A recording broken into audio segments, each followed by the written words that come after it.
My name is Dustin Betts. I'm the Founder Institute's Community and Content Manager, and I'm here with Luis Javier Hernandez-Derbez. He's the founder and CEO of Gyfted. It's a gifting platform that helps people have a simple, personal, and fun online gifting experience. Prior to founding Gyfted, Luis previously worked as a public policy analyst at the OECD, where he was based in Italy, and was an associate at the Boston Consulting Group based out of their Monterrey office in Mexico. So before we dive into your startup Gyfted, can you tell me a little bit more about yourself, Luis, or about your background? I touched on it very briefly in the intro, but what were the personal or professional experiences that led you to founding Gyfted? Hi, Dustin. Thanks a lot. So, as you said, I'm the founder and CEO of Gyfted. I was born in Mexico and in Monterrey, which is in the northern part. And actually, a lot of my background was actually very tied to the U.S. Almost all my summers I would spend it in the U.S. In summer camps and especially in Austin. And then as I grew up, I first of all started getting into tennis, and I basically became fairly competitive. I played nationals and some international tournaments, and so I started to travel quite a bit at a very young age. And I also ended up doing some part of my high school in Switzerland. And then I decided to do my undergrad and my master's degree in the Netherlands. I studied economics and finance. And I afterwards, during my time there, I did an internship at the OECD in Italy, and then I came back to Mexico for BCG. And during all this process, of course, I ended up meeting a lot of people from all over the world. Kind of sort of developed pretty international background, and as I work at BCG, I stumbled upon like having to buy gift for people that were living in different countries, and I realized that it was not the best experience because you didn't always have the perfect information about what is the right e-commerce in those countries, and I realized that Amazon works really well in the US, but there's some products that Amazon doesn't sell, especially like more premium products. And when I'm trying to buy something for somebody in France or somebody in Austria, I lose a lot of the information about what is the right e-commerce to use to buy something over there. And so that's sort of where Gyfted started. It actually initially didn't start.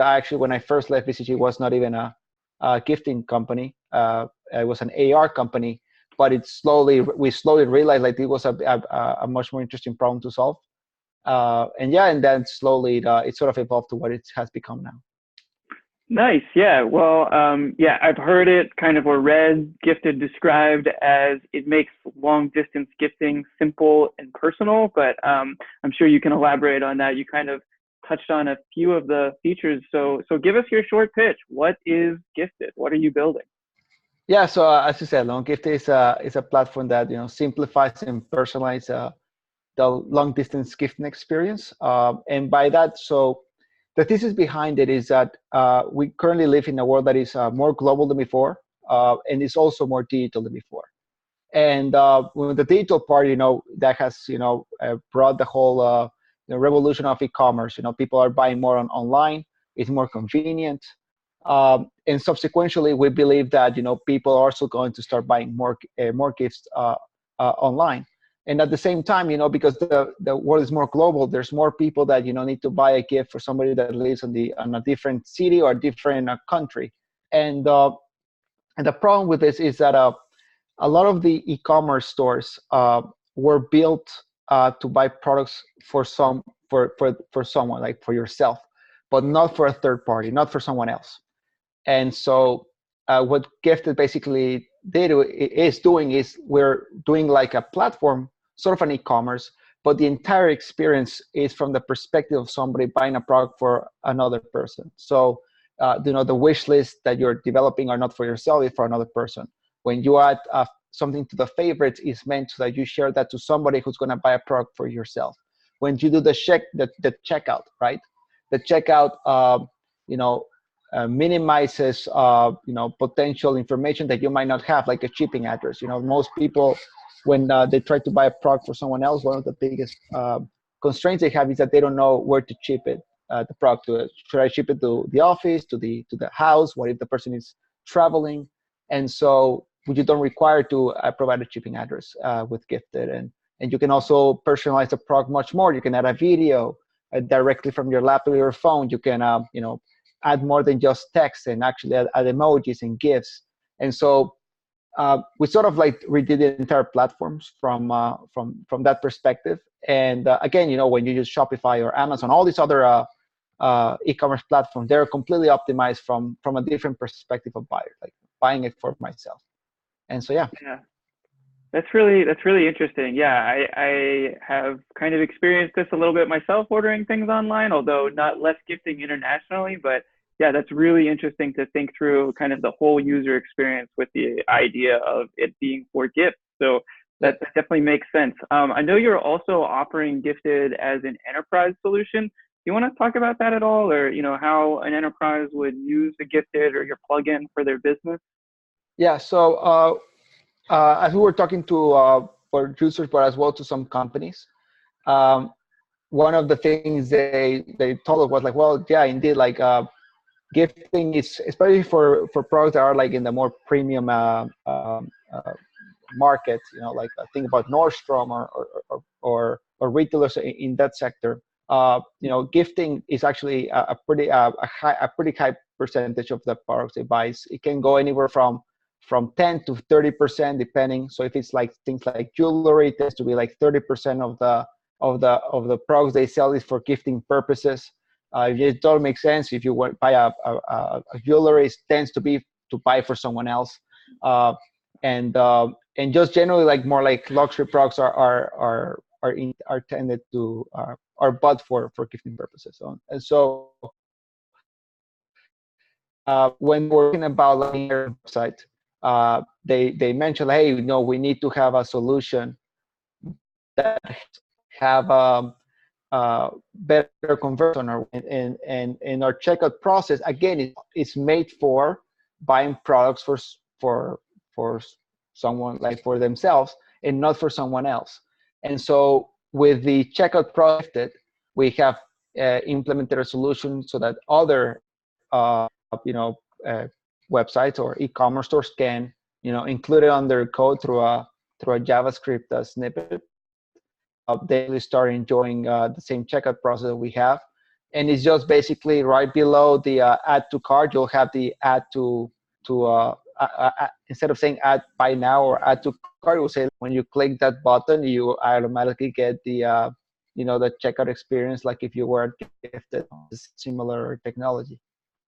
Yeah, that's really interesting what you said about luxury goods. I mean, that makes 100% sense, but it's something I really haven't thought of before. That things like jewelry, it's a huge percentage of their sales. So yeah, that makes a lot of sense to provide it as a solution to let those luxury or jewelry retailers be able to use your technology. That's awesome. What are some of the challenges you've faced as a founder specifically in the e-commerce space, or in building a platform solution, however you want to define kind of the segment that you're in? Like, what are the big challenges there that you've come across specifically to your industry? Yeah. So the technology risk that is just basically we need to rethink. I mean, e-commerce has been for a long time, but because we're sort of rethinking the model from a completely new perspective, sort of like the logic of how like the process goes. So how are you going to sort the products? How are you going to be like the shipment, like all that sort of like the how are you going to make sure the product is available, because it's going to be a product for someone else. So all like that thought process is definitely like a challenge. So like the sort of like logistics / technical side of things. And then also other challenge is also like working with brands and, bring them on board. And so that's always the other side. Like this, like the B2B sales cycle is definitely a tough one. And so, those are mainly the two, I think that the main risks.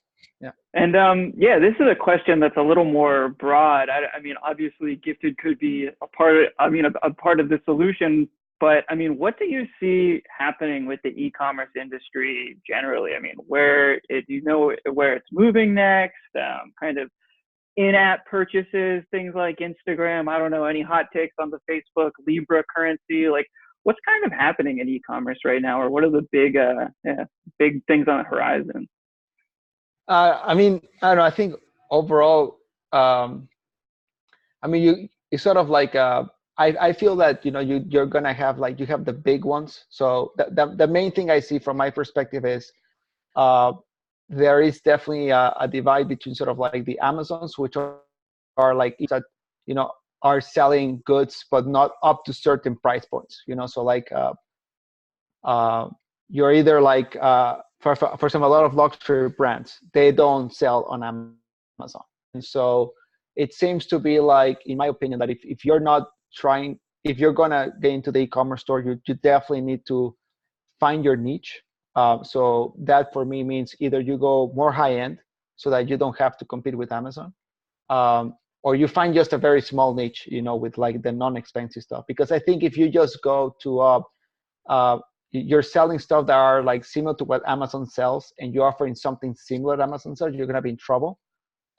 But if you focus on products that they don't sell because of the price points you're offering, or because of the certain characteristics your products has, I think you might have a chance. So for us, 100% focusing on gifting and at the same time focusing on higher-end products, both puts us in a unique position because we don't have to deal with the same products that Amazon sells, so they don't necessarily see us as a competitor. And we're also focusing on completely different users, and so that sort of like puts us away from. Like, sorry, I think you need to sort of like try not to compete as much as possible, and that's sort of what I think what other people trying to get in the e-commerce business should do. Because I mean, there's some players that are really big, and there's a lot of reasons why you don't want to just go straight to what they're doing, and maybe change it a little. Yeah, one of my favorite funny startup phrases is there's riches in niches. And I feel Yeah. like between gifting and kind of how you're talking about how, luxury is definitely different from Amazon. Yeah, I think you've Yeah. identified like a good intersection of some different niches. Yeah, that makes sense. I know that you guys have some new kind of releases coming up. I don't know how much you are able to talk about it publicly. Where is Gyfted headed next? Do you have any news that you want to share with the Founder Institute community? Yeah, so we have been having a beta for a while, and I think that has got us some good insights. It's helps you to like improve the product, take away bugs in the system, give us some user on like mainly we're like, okay, we have all of these priorities, there's all these features we want to release, but it has really helped us like, okay, but these are like the 10 that must be there, and these are like those can wait. We can release those ones like month by month. And I think the product it's very stable, and we are launching on product hunt, and we'll Woohoo! hopefully have we're having first it will be available for Mexico and the US, and we hope to have other English speaking countries within a month. So that will be Australia, New Zealand, Hong Kong, Canada, UK, within a few months afterwards. So we're very excited for that. Cool. So by the time this video is up or shortly thereafter, all you product hunters out there, get up and upvote them. Yeah. Yeah, So that's exactly. awesome. Yeah. Very good. Congratulations.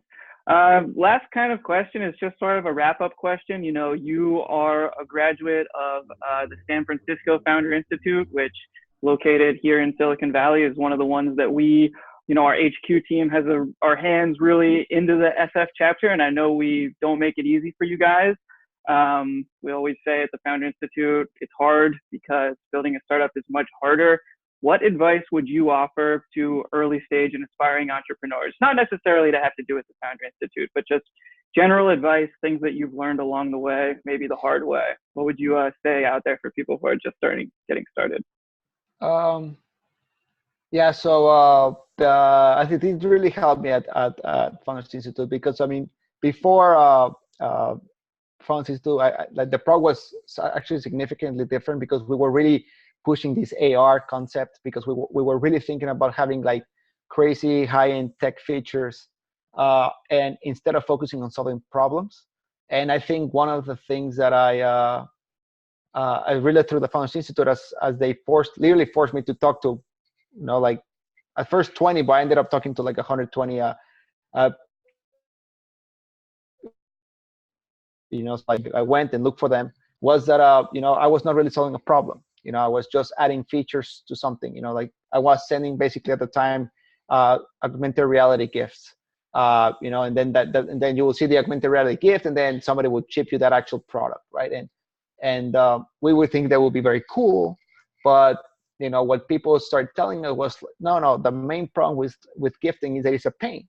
It's the process. It takes forever, since the moment you start looking for a gift, by the time that you find a store that can actually deliver the gift, and the checkout process and the personalization and all that's a problem.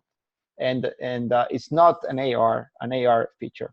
And so and then by doing that, we realized that solving the problem was, in a sense, actually easier to do. It involved less expenses, less developers, and you can actually get acquire users faster, because you're actually solving a problem that people actually have. And so I guess talking to users and try to understand what is a problem that you can solve for them is the most important thing you can do.